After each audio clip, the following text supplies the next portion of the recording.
ब्रह्मानन्दं परं सुखदं केवलं ज्ञानमूर्तिं द्वन्द्वातीतं गगनसदृशं तत्त्वमस्यादिलक्ष्यम् एकं नित्यं विमलयचलं सर्वधी साक्षिभूतं भावातीतं त्रिगुणरहितं सद्गुरुं तं नमामि।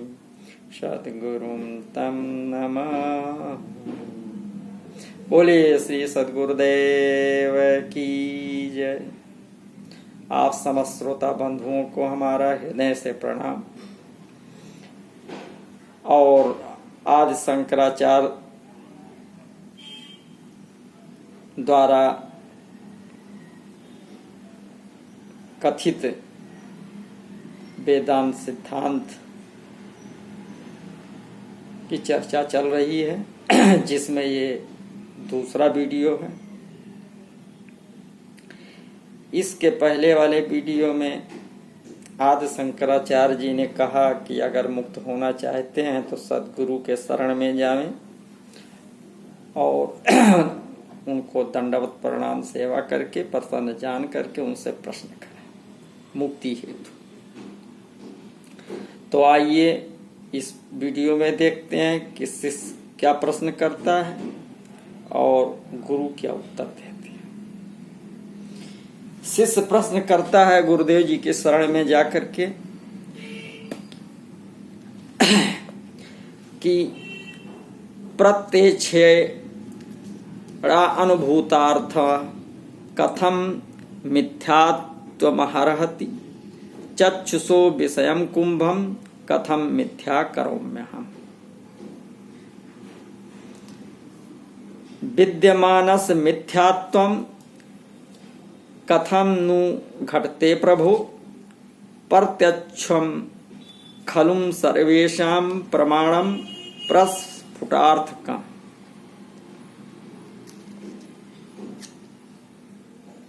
मत्तस्य यं जन्माद दुख भाजो अल्पजीविनः ब्रह्मत्वं नित्यत्वं परमानंदता कथम। शिष्य ने प्रश्न किया। शिष्य ने गुरु जी से पूछा, जो प्रत्यक्ष दिखाई दे रहा है तथा सभी जानते हैं कि यह शरीर है, जन्म मृत्यु दुख आदि सभी जानते हैं, फिर आप जो कहते हैं कि जगत व शरीर आदि मिथ्या है, ये कैसे माना जा सकता है? प्रत्यक्ष तो सबसे बड़ा प्रमाण है। अब गुरुदेव जी उत्तर देते हैं कि मृत्यत्वं त्वयि कल्पतम भ्रमवशान्ते ने एव जन्मादयः तत्संभावितम् एव दुःखम् तेनो वस्तु तस् तन्मृषः निद्रामोह वसाद उपागत सुखम दुखम च किम नु त्वया सत्यत्वेन विलोकितम क्वचिदि अपि ब्रूहि प्रबोधागमे। गुरुदेव जी कहने लगे कि तुम शरीर नहीं बल्कि आत्मा हो, जिसमें सुख दुख होते ही नहीं है। भ्रम बस तुमने अपने को शरीर समझ लिया है। ये जन्म मृत्यु आदि शरीर के धर्म हैं जो तुम्हारे नहीं है। जिस प्रकार स्वप्न के सुख दुख जागने पर नहीं रहते, इसी प्रकार जो आत्मा में जाग गया है उसे सुख दुख का अनुभव नहीं होता। तुमने शरीर को अपना स्वरूप मान लिया है, इसलिए तुम सुख दुख की बातें कर रहे हो। न अशेष लोकैः अनुभूयमानः प्रत्यक्षे तो अयम् सकल प्रपंचः कथम मृखा स्यादिति संकनीयं विचार शून्येन विमुह्यता त्वया।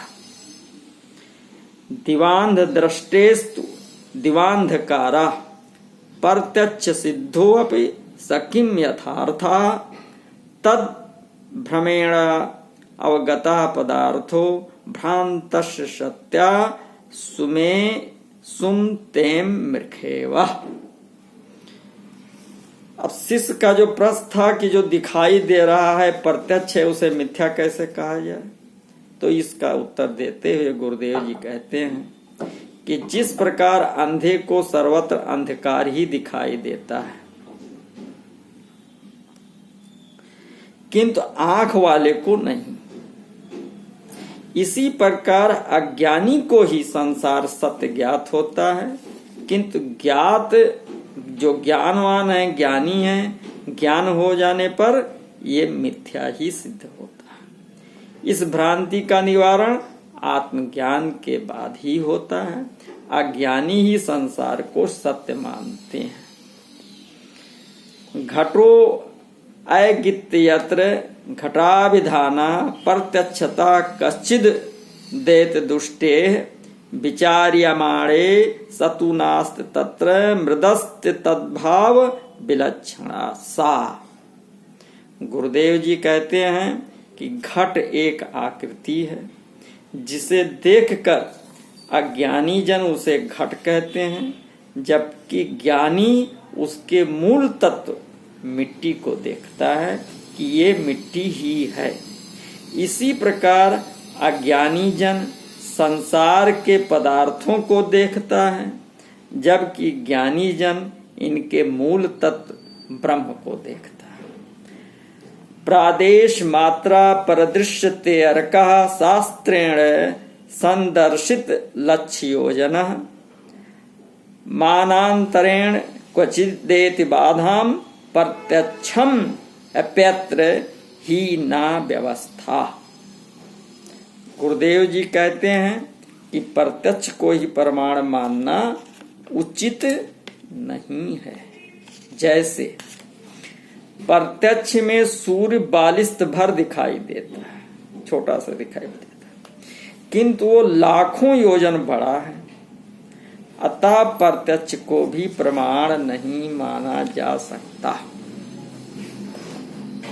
तस्मात् त्वयिदं भ्रमता प्रतीतम मृषैवा नो सत्यम वेहि साक्षात् ब्रह्म त्वमेवासि सुख स्वरूपम तौतो न भिन्नम बिच नुष्य बुद्धो लोकांतरे वात गुहांतरे वा तीर्थांतरे कर्म परंपरांतरे शास्त्रांतरे नास्तस्य अनुपश्यतामिहं स्वयं परम ब्रह्म विचार्यमाणे। क्या बताया कि इससे तुम में भ्रम सा प्रतीत हुआ है, ये सब मिथ्या है, इसे सत्य ना जान। तुम तो साक्षात सुख स्वरूप ब्रह्म ही हो, तुमसे भिन्न कुछ भी नहीं है। ऐसा बुद्धि में विचार कर इस संसार में किसी अन्य लोक में अथवा अन्य गुफा में, अन्य तीर्थ में या अन्य कर्म परंपरा में अथवा अन्य शास्त्र में ब्रह्म नहीं है, परंतु तत्वज्ञानियों ने इस जगत में विचार करने पर अपने को परम ब्रह्म जाना है। मनुष्य में जो आत्मा है वही ब्रह्म है, जो चेतन है और वो जड़ शरीर मनुष्य नहीं है, जो एक आकृति है। आकृति सत्य नहीं है, उसका मूल तत्व ही सत्य है, वही ब्रह्म है। ब्रह्म से भिन्न कुछ भी नहीं। तत्वाम आत्म अस्थम ज्ञात्वा मूढ़ा शास्त्रेषु पश्यति गोपा कच्छ गतम झागम यथा कूपेश दुर्मति। क्या बताया कि शरीर में आत्म चेतना ही ब्रह्म है, किंतु मूढ़ पुरुष उसे शास्त्रों में ढूंढता है कि शास्त्र पढ़ लेने से आत्मा का ज्ञान हो जाएगा। ये मिथ्या धारणा है, उसे स्वयं के भीतर ही खोजना है। अब शिष्य ने प्रश्न किया कि का आत्मा का स्वम आत्मा च किम लक्षणम मेतयो आत्म अन्य अनात्म धर्मणाम आरोप क्रियते कथम। शिष्य प्रश्न करता है कि ये आत्मा और अनात्म पदार्थ क्या है तथा इन दोनों के लक्षण क्या हैं, कैसे इनको पहचाना जाए, जो अनात्म पदार्थ हैं उनको आत्मा कैसे मान लिया जाए, कृपया स्पष्ट करें।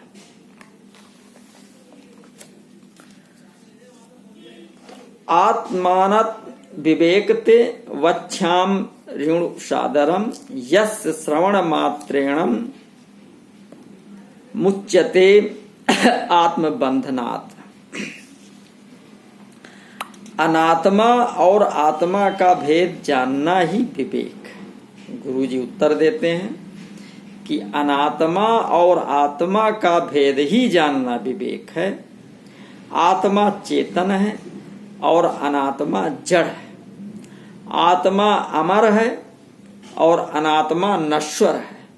इस भेद को जानने से नश्वर शरीर के प्रति जो मोह है वो छूट जाता है, इसी से मुक्ति होती है। फिर शिष्य प्रश्न करता है, किम ज्ञानम तद उत्पन्नम भय त्यागे अपवा कथम, किम ज्ञानम तद उत्पन्नम सुख प्राप्तिश्च वा कथम। शिष्य प्रश्न करता है कि अज्ञान क्या है और ज्ञान क्या है, अज्ञान से दुख कैसे होता है तथा ज्ञान से सुख कैसे होता है, कृपया बताएं। अब सर गुरुदेव जी उत्तर देते हैं कि अवस्तु तत् प्रमाणीय यद बाध्यते सुक्ति रौप्याक्त न बाध्यते यद वस्तु त्रिषु कालेषु सुक्तिवत। क्या बताया कि जिस प्रकार अज्ञानवश सीपी में चांदी की भ्रांति हो जाती है जो वास्तव में चांदी है नहीं, इसी प्रकार ब्रह्म से जगत भिन्न न होते हुए भी भिन्न प्रतीत होता है। तो ये अज्ञान मात्र है। जिस प्रकार प्रत्यक्ष देखने पर ही सीपी में चांदी का भ्रम मिटता है, इसी प्रकार ब्रह्म की अनुभूति से ही जगत की भिन्नता का भ्रम मिटता है।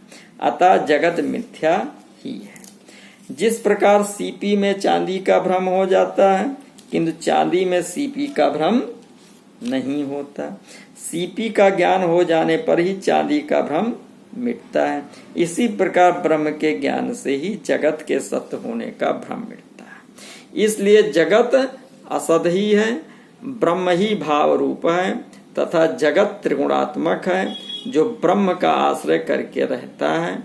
ब्रह्म के बिना जगत नहीं हो सकता किंतु जगत के बिना ब्रह्म रह सकता है। अतः यही भाव पदार्थ है तथा जगत कल्पित है। अज्ञानवश ही जगत को सत्य स्वरूप मान लिया गया है। अज्ञात वश ही जगत को ब्रह्म का कार्य कहा गया है। ये ब्रह्म से भिन्न नहीं है। अज्ञान प्रकृति शक्ति ही विद्धेत निगद्यते तदेत सन्न भवति ना साध्वा शुक्ति रा आप्यवत। जिस प्रकार सीपी को चांदी कहना ना तो सत है और न असत। सत इसलिए नहीं है कि वो चांदी नहीं है बल्कि सीपी है, और उसे असत भी नहीं कह सकते क्योंकि वो दिखाई दे रही है चांदी जैसी। तो भ्रम से वस्तु का अन्य रूप ही दिखाई देता है। अतः इसका निवारण प्रत्यक्ष अनुभूति से ही हो सकता है। जब तक प्रत्यक्ष अनुभूति नहीं होती तब तक अज्ञानी जन उसे सत्य ही मानते रहते हैं।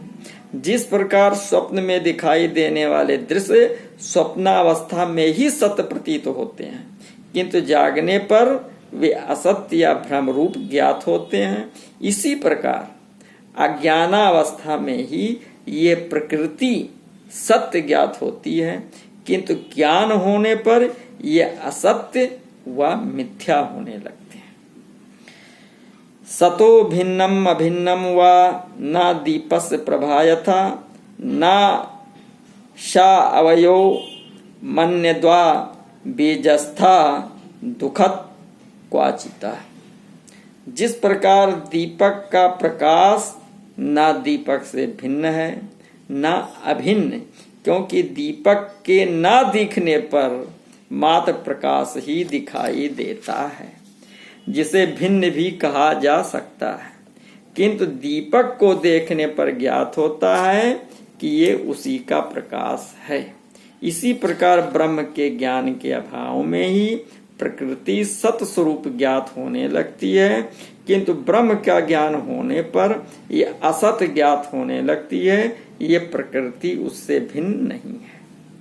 जिस प्रकार अंकुर का कारण बीज है जो सत्य है, किंतु जिसने बीज को नहीं देखा वो अंकुर को ही सत्य मान लेता है।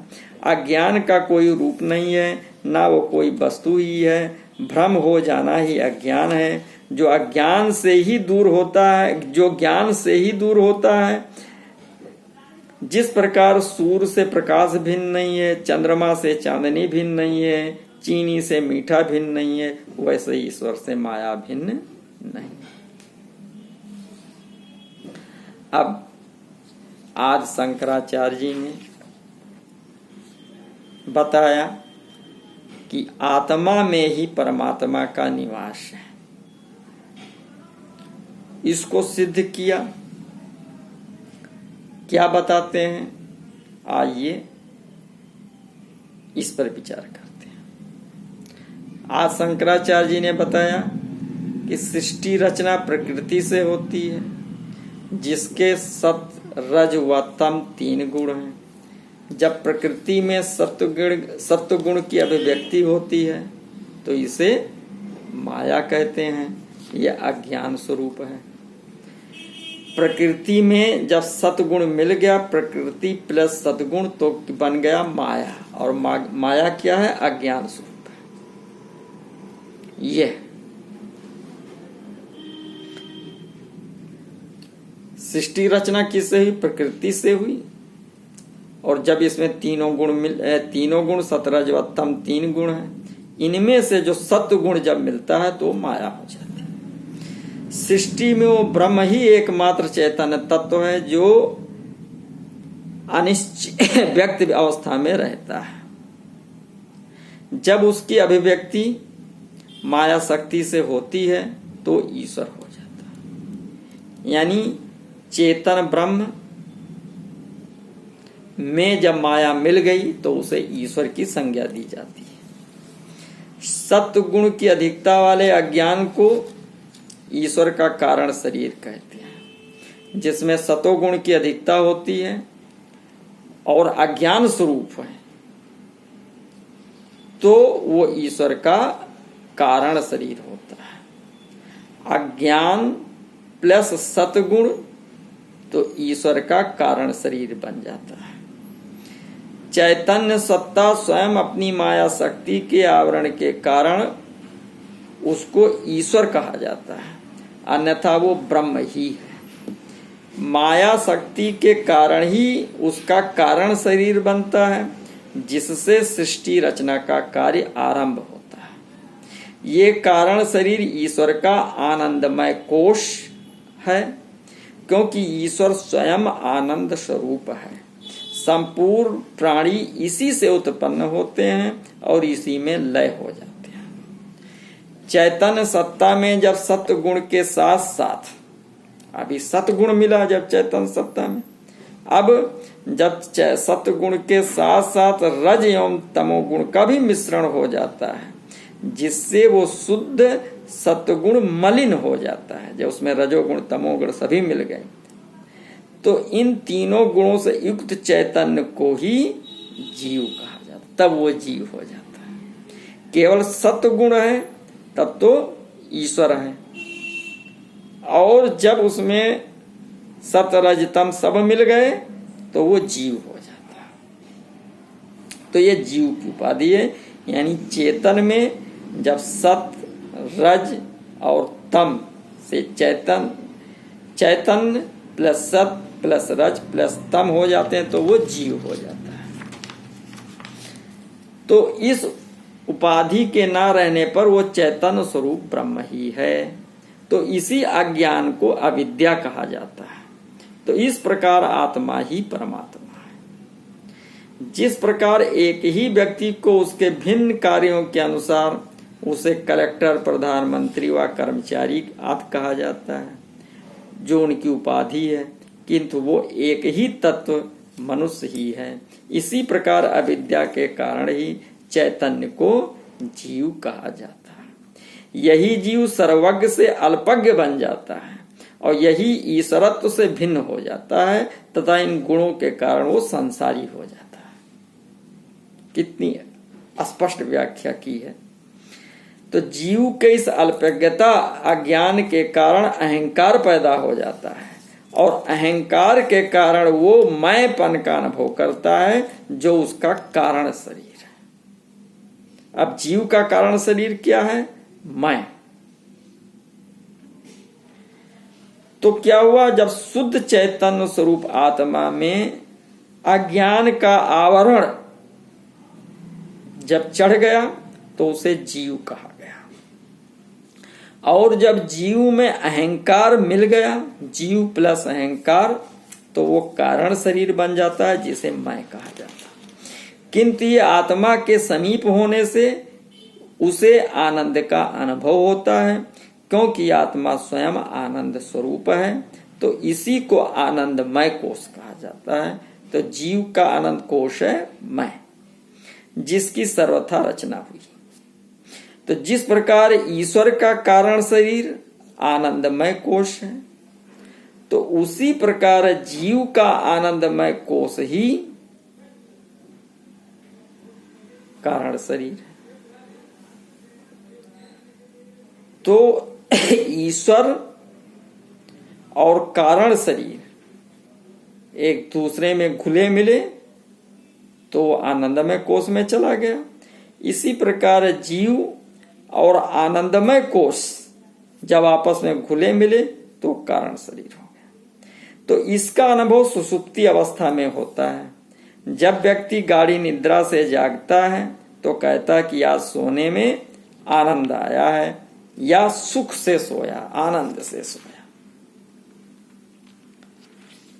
तो अभी इस पर और चर्चा आगे है कि जिस प्रकार मिला तो उसी प्रकार क्या निकलेगा, तो शुद्ध चैतन्य ब्रह्म होगा। तो इसका वर्णन फिर आगे वाले वीडियो में किया जाएगा। तब तक के सबको नमस्कार, धन्यवाद।